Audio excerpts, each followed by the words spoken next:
the table gives us the labor hours needed to make one. So let's start writing down. We have Mexico, we have Korea, and we have the time that it needs for them to do one freezer or to do one tablet. It takes Mexico 3 hours to do one freezer. It takes Korea 1 hour to make a similar freezer. It takes Mexico 6 hours to make one tablet. It takes Korea 5 hours to make a tablet. Very quickly, and before we move on to talking about comparative advantage, you see that Mexico takes longer to produce one freezer than Korea.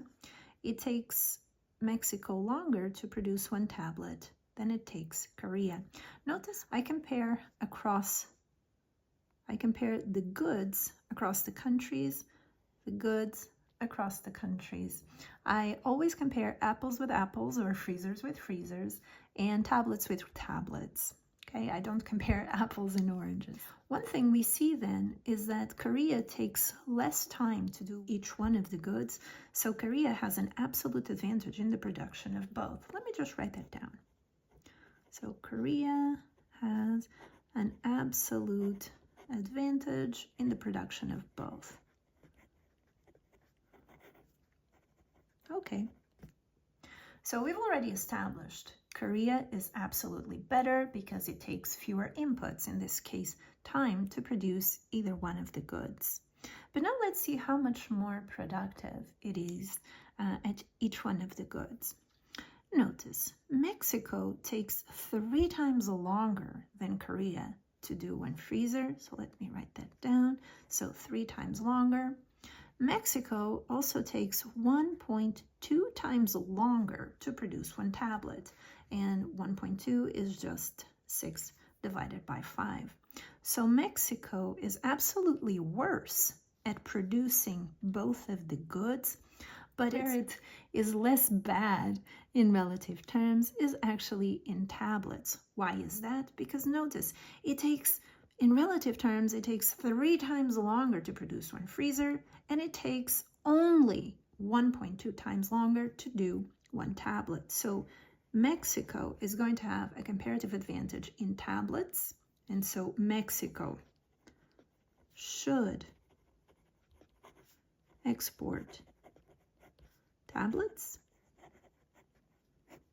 Why? Because it has a comparative advantage in tablets. And Korea is going to have a comparative advantage in freezers. It should export freezers.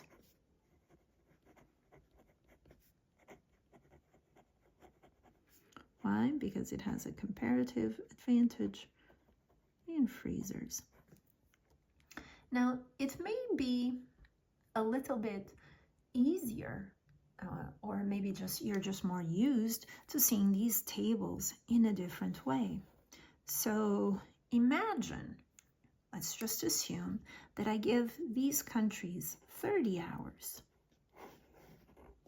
In these 30 hours, let's recreate this table. In these 30 hours, we have, again, Mexico, and we have Korea, we have freezers, and we have tablets.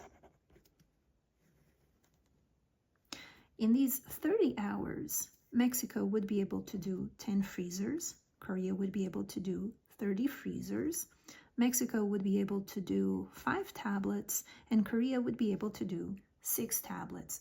Notice how the pattern of absolute advantage is still maintained in this table because Korea can always do more, right? So Korea, again, has the absolute advantage in the production of both. But what we're most interested in is in the pattern of comparative advantage. And here's where these relative comparisons come in very, very neatly.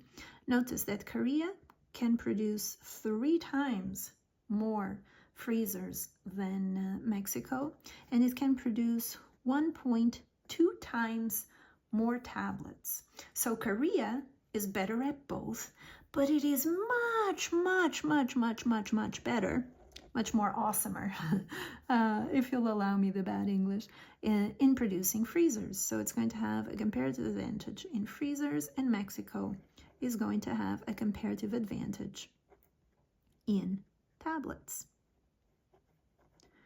Now, yet another way that you could solve this problem is actually by looking at the opportunity cost of these goods.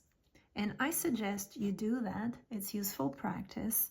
And what you are going to see is that Mexico is going to have a comparative advantage in tablets. So it's going to have a lower opportunity cost in tablets.